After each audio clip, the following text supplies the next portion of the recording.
अब तक की 5 अहम खबरें।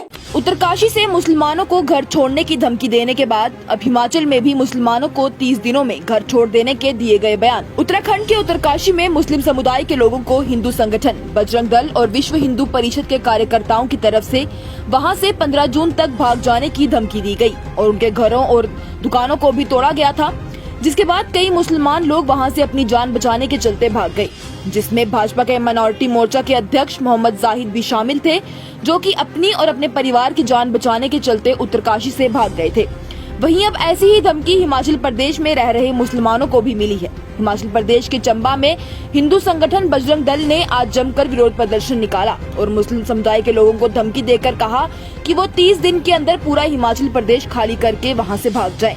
भाषण दे रहे कार्यकर्ता ने कहा कि मुसलमानों के पास 30 दिन का समय है, वो पूरे हिमाचल प्रदेश को खाली कर दें, वरना उसके बाद जो होगा उसके लिए वो खुद जिम्मेदार होंगे, क्योंकि उसके बाद हिंदू समाज सड़कों पर उतरकर रोको या टोको या ठोको का अभियान चलाएगा। बकरा ईद से पहले बजरंग दल की धमकी देने पर प्रियांक खड़गे का बयान। आपको बताएं तो चंद दिन पहले उत्तराखंड में हिंदू संगठन बजरंग दल के कुछ कार्यकर्ताओं की तरफ से ये खुलेआम कहा गया था कि अगर किसी भी इंसान को नाली में खून मिले तो वो उन्हें बताए, फिर वो लोग मुसलमानों को बताएंगे कि ईद कैसे मनाई जाती है। वहीं उनके इन सभी बयानों के बाद कर्नाटक की सरकार, कैबिनेट मिनिस्टर और कांग्रेस पार्टी के लीडर प्रियांक खड़गे ने बयान दिया है। प्रियांक खड़गे ने कर्नाटक पुलिस से कहा, अब बकरा ईद आने वाली है तो कानून के मुताबिक सभी PSIs और DSPs ध्यान से सुने। जो भी गाय की रक्षा करने के नाम पर कहेगा कि वो इस दल से है या उस दल से है, या उन्होंने शॉल पहन रखे होंगे और उन्होंने कानून अपने हाथों में लेने की कोशिश की, तो उन्हें धक्के मारकर सलाखों के पीछे डाल दिया जाए। कानून सबके लिए साफ है।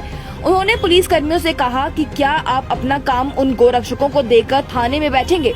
उनका कहना है कि ये एक नई हरासा पिछली सरकार के दौर में शुरू हुई है। पिछली बार गुलबर्गा में ये लोग घरों में गए थे, किसानों के जानवरों को उठाकर ले आए थे, इसलिए आप कानून के मुताबिक काम करें। अगर कोई भी कानून अपने हाथ में लेता है तो उसके खिलाफ सख्त कार्रवाई होनी चाहिए। साथ ही अगर कोई गलत तरह से जानवरों की तस्करी कर रहा है, चाहे वो लाइव स्टॉक हो या कोई और जानवर, तो उसे सलाखों के पीछे डाल दिया जाए। कोई मनाही नहीं है। और अगर सारी परमिशन होने के बाद भी कोई परेशानी कर रहा है, आप उनसे पूछें कि आखिर वो होते कौन है पूछने वाले। पुलवामा के जरूरा की मस्जिद में घुसने और लोगों को जय श्री राम बोलने के लिए मजबूर करने के आर्मी के जवानों पर महबूबा मुफ्ती समेत कई सियासतदानों ने लगाए संगीन इल्जामात। कल शाम पीपल डेमोक्रेटिक पार्टी की अध्यक्ष महबूबा मुफ्ती ने एक ट्वीट किया, जिसके बाद जम्मू कश्मीर में हड़कंप सा मच गया। महबूबा मुफ्ती ने अपने ट्विटर पर लिखा, 50 RR के आर्मी जवानों की तरफ से पुलवामा मस्जिद में जाना और वहां जाकर नमाज पढ़ रहे मुसलमानों को जय श्री राम बोलने के लिए मजबूर करना, ये सभी बातें सुन मैं बहुत दंग रह गई। ऐसे इकदाम तब होना जब अमित शाह भी यहाँ थे, और वो भी यात्रा से पहले, ये साफ तौर पर इश्तियाल अंगेजी का अमाल है और इस मामले में राजीव घई से जल्द कार्रवाई करने की दरख्वास्त करती हूँ।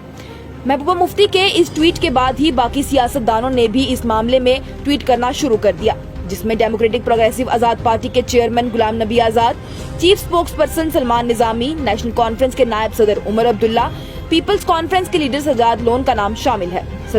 सभी सियासतदानों ने ट्वीट कर कहा, पुलवामा के जडूरा की मस्जिद में सिक्योरिटी फोर्सेस का जाना और वहां लोगों को जय श्री राम बोलने पर मजबूर करने की खबरें बड़ी ही परेशान करने वाली, काबिले मजम्मत और नाकाबिले कबूल है। उम्मीद है लेफ्टिनेंट गवर्नर मनोज सिन्हा और डिफेंस मिनिस्टर राजनाथ सिंह इस मामले की जानकारी लेकर इस मामले में जल्द से जल्द और शफाफ तरीके से कार्रवाई करने के आदेश देंगे। मुसलमानों का समाजी बाइकॉट करने के लिए हिमाचल में बजरंग दल ने लगाए नारे, लोगों ने कांग्रेस पे साधे निशाने। आज हिमाचल के बदसर में बजरंग दल के कार्यकर्ताओं ने मुस्लिम समुदाय के खिलाफ एक बड़ी ही नफरती रैली निकाली और लोगों से मुसलमानों को राज्य से बाहर निकालने और उनका समाजी बाइकॉट करने को कहा। इस विरोध की रैली में बड़े ही आपत्तिजनक नारेबाजी की गई और मुल्ला काजी नहीं चलेगी, मुल्ला काजी मुर्दाबाद, देश के गद्दारों को गोली मारो, सालों को जय श्री राम और देवभूमि से इनको बाहर निकालो के नारे लगाए गए। आपको बताएं तो इससे पहले भी मुसलमानों के मायशी बाइकॉट के लिए विश्व हिंदू परिषद और RSS ने मिलकर छत्तीसगढ़ में लोगों से शपथ दिलवाई थी। वहीं आज हिमाचल में हुए इस वाक़े को लेकर लोग सोशल मीडिया पर जमकर कांग्रेस पर निशाना साधे हुए हैं। इस वाक़े की निंदा कर रहे हैं। लोगों का कहना है कि हिमाचल में तो कांग्रेस की सरकार है, तो फिर इस वाक़े की सफाई दी जाए। और साथ ही राहुल गांधी ये बताएं कि मोहब्बत के बाजार में अब नफरत की दुकान कौन खोल रहा है, जो उनकी सरकार के नेतृत्व वाले राज्य में इस तरह से मुस्लिम समुदाय की समाजी बाइकॉट और उन्हें बाहर निकाल देने के नारे लग रहे हैं। हिंदुस्तान की अदालत में सर से पांव तक सब नरेंद्र मोदी और अमित शाह के इशारों पर चलता है। आईपीएस संजीव भट्ट की बेटी के भाजपा पर संगीन इल्जामात। वजीर आजम नरेंद्र मोदी अपने 5 रोजा अमेरिकी दौरे पर गए हुए हैं। वहीं जब वो वॉशिंगटन में थे तो उनके खिलाफ वहां के लोगों और कुछ वहां रह रहे हिंदुस्तानियों की जानिब से जमकर एहतजाज किया गया और कई सारे बयान भी दिए गए, जिसमें एक बयान डॉक्टर आकाशी भट्ट का है, जो कि आईपीएस संजीव भट्ट की बेटी है। आईपीएस संजीव भट्ट जिन्होंने 2002 गुजरात दंगों में काम किया और फिलहाल वो जेल में है। इसी को लेकर आकाशी भट्ट ने हिंदुस्तान की सरकार पर संगीन इल्जाम लगाए हैं कि कैसे उनके पिता को बिना किसी जुर्म के जेल में सजा दी गई है। आकाशी भट्ट ने कहा कि काफी समय से बाहर के लोगों को ये भ्रम था कि हिंदुस्तान की अदालत में बोलने की इजाजत है, तो मैं बता दूं कि ऐसा कुछ भी नहीं है। पिछले कुछ सालों से हिंदुस्तान की अदालत का सिस्टम पूरा बढ़ चुका है और अब सिर से पांव तक अदालत सिर्फ 2 लोगों के इशारों पर चलती है, अमित शाह और नरेंद्र मोदी के, ताकि 2 बातों को यकीनी बनाया जा सके। एक, कि जो भी गलत काम नरेंद्र मोदी करेंगे उनके इल्जामों से उनको बचाया जाए, और दूसरा कि कोई भी अगर इस देश में गलत के खिलाफ आवाज उठाए तो उसकी आवाज को दबाकर उसे सलाखों के पीछे डाला जाए और पूरी तरह से ये यकीनी बनाया जाता है कि कैसे आजाद इदारों को दबाया जाए। इतना ही नहीं, आकाशी भट्ट ने ये भी कहा कि जब उनके वालिद ने 2011 में गुजरात दंगों की रिपोर्ट सुप्रीम कोर्ट में जमा करवाई तो उन्हें उसी वक्त सस्पेंड कर दिया गया। 2014 में जब वजीर आजम नरेंद्र मोदी बने थे तो उन्होंने संजीव भट्ट को नौकरी से निकाल ही दिया, जिसके बाद उनके घर और दफ्तर पर बुलडोजर चलाए गए और उन्हें जान से मारने की धमकियां मिलती रही। जब ये सब भी सरकार को काफी नहीं लगा तो 5 सितंबर 2018 को एक 30 साल पुराने मामले में सवाल जवाब करने के लिए संजीव भट्ट को ले जाया गया और उन्हें बिना किसी कार्यवाही के उम्र कैद की सजा में जेल भेज दिया गया।